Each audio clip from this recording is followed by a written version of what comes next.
Så nå gjør jeg sånn her, at jeg heller ut vannet. Og tallerken en orange bøtte. Og det felles tallerken.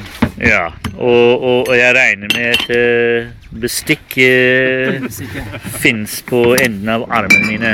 Ja. Greit. Hva var det?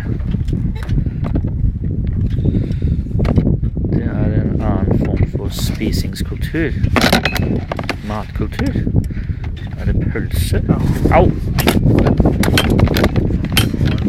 Han klarer å ha hendene på vanlige ting.